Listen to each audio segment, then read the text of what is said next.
નમસ્કાર દર્શક મિત્રો, બીએન ન્યૂઝ ગુજરાતીમાં આપ સૌનું હાર્દિક સ્વાગત છે। આવો જોઈએ આજના મુખ્ય સમાચાર।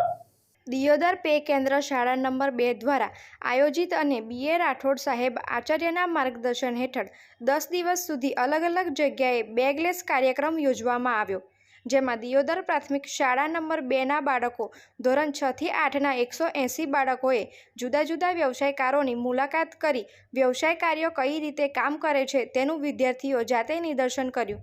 અભ્યાસક્રમની સાથે સાથે સહ અભ્યાસિક પ્રવૃત્તિઓ છે, તેમાં અમારી શાળાના બાળકોએ દિયોદર વ્યવસાયકારોની મુલાકાત કરી તેમજ જીઆઈડીસીમાં તથા વ્યવસાયકારોની મુલાકાત કરી બનાસ ડેરીની મુલાકાત કરવામાં આવી તેમજ નવા ગામના ખેતરોની મુલાકાત કરવામાં આવી। આમ જુદી જુદી જગ્યાઓ જઈને બાળકો જાતે નિરીક્ષણ કર્યું અને કઈ રીતે રોજગારી મેળવી શકાય છે તે પણ જાણ્યું, નહીં કે નોકરી માટે જ અભ્યાસ કરીએ છીએ।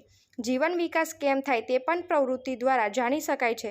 સાથે શિક્ષકો પણ જોડાઈને બાળકોને માહિતી આપેલ। તેમાં ઇન્ચાર્જ આચાર્ય તરીકે જમાભાઈ પટેલ, બનાસકાંઠા પ્રાથમિક જિલ્લાના શ્રેષ્ઠ શિક્ષક એવોર્ડ વિજેતા તેમજ શૈક્ષિક મહાસંઘના મંત્રી કનુભાઈ જોશી તેમજ પ્રવીણભાઈ ગેલોત તેમજ અજયભાઈ ગજ્જર તેમજ સંજયભાઈ દરજી તેમજ કામિનીબેન મકવાના તેમજ જગદીશભાઈ બી રાઠોડ તેમજ વિષ્ણુભાઈ દેસાઈ સાથે રહીને સરસ મજાની કામગીરી કરવામાં આવેલી। બાળકો પણ હોશે હોશે નિરીક્ષણ કરી અને જીવનમાં ઉપયોગી થાય તેવું ભાથું તૈયાર કર્યું। આ પ્રવૃત્તિ SSA અંતર્ગત રાષ્ટ્રીય શિક્ષણ નીતિ 2020 પ્રી વોકેશનલ તાલીમ હેઠળ યોજવામાં આવી। રિપોર્ટર રાજેશ વ્યાસ, બીએન ન્યૂઝ ગુજરાતી, બનાસકાંઠા।